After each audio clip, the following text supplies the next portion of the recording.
Presenting from Deptford, the undefeated Anthony Sugar Ray Clay Jones Jr. Small. What is mortal man that we should be afraid of him? Just a vapour that appears for a little while and then vanishes away. Left hand was a big one, and that's another one he's taken pretty flush. Oh, he stopped it! He stopped it! Well, they are furious with that.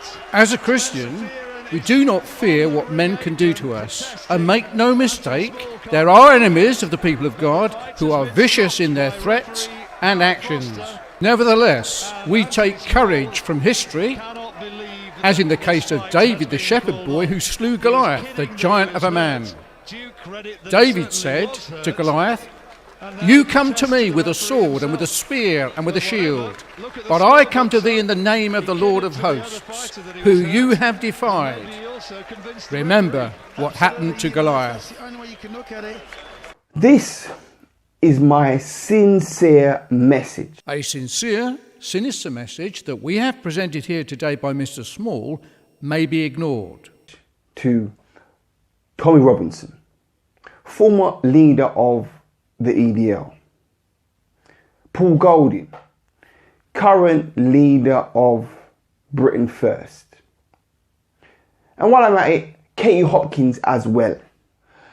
The reality is that for the things that you have said and done, there are individuals in the world today who are or would be willing to kill you. Are you stupid? Are you stupid? Or are you brave? So I call upon you to take lessons from Salman Rushdie, who is living his low life. He's been about probably maybe 30 years now under protective custody. I take lessons from Skirt Wilders. What kind of way is that to live? I give you a warm invitation to embrace Islam in order to save yourself from the hellfire. We can safely reject his invitation to embrace Islam and save ourselves from being killed. A religion that rejects the way of salvation as taught by the Lord Jesus Christ himself. It was the Jewish leaders of Jesus' day that influenced the people to kill him, just like the leaders of Islam today who influence the people to kill today. Evil men kill others. Islam is the enemy of mankind, and we need not fear their threats. Jesus said, "And fear not them that kill the body, but are not able to kill the soul, but rather fear him which is able to destroy both soul and body in hell." This is just a short reply to former professional boxer turned Islamist Anthony Smalls.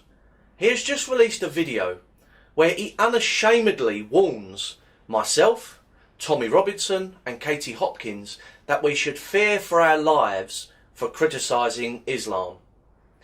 Let me just reply to this titanic moron in the most forthright manner I can. If you think for 1 minute that me, Tommy Robinson or Katy Hopkins give two fucks about Islamist threats or violence, then you are grossly mistaken. The very fact, as you pointed out in your video, that certain people who criticise Islam, such as Salman Rushdie or Geert Wilders, need police protection is the very reason that we all fearlessly oppose your backward, medieval, oppressive 7th century religion. The very suggestion that we would need police protection proves beyond a doubt that Islam is an intolerant and ruthless religion that inspires murder and hatred towards those who dare to criticise it. Every day people criticise Christianity, Judaism, Hinduism, etc., etc., and no harm comes to them. That's because we do not fear criticism or scrutiny, and we are not backward and medieval in our outlook. We do not feel the need to inflict violence on our detractors, but you do, because you are all driven mad with hate by reading the verses of the unholy Quran. Criticise Christianity all you want, and I can assure you that your life will not be in danger. The problem with your video is quite simple. You confuse me with someone who gives a shit about Islamic threats, violence and terrorism. Unleash the gates of hell on me whenever you want. I do not give a damn. If you think for one moment that this Englishman will be intimidated by your pathetic threats and insinuations, then you are deluded in the extreme. Furthermore, if you think that Tommy Robinson, Katy Hopkins or myself will be embracing Islam anytime soon, you need to be institutionalised very quickly. Hell will freeze over before you see us three in bedsheets and a burqa. All you are confirming to the world is why your backward death cult needs to be confronted and opposed, and Britain First will do this to the bitter end, regardless of what you moronic Islamists threaten. So, my message to Anthony Smalls is, quite simply...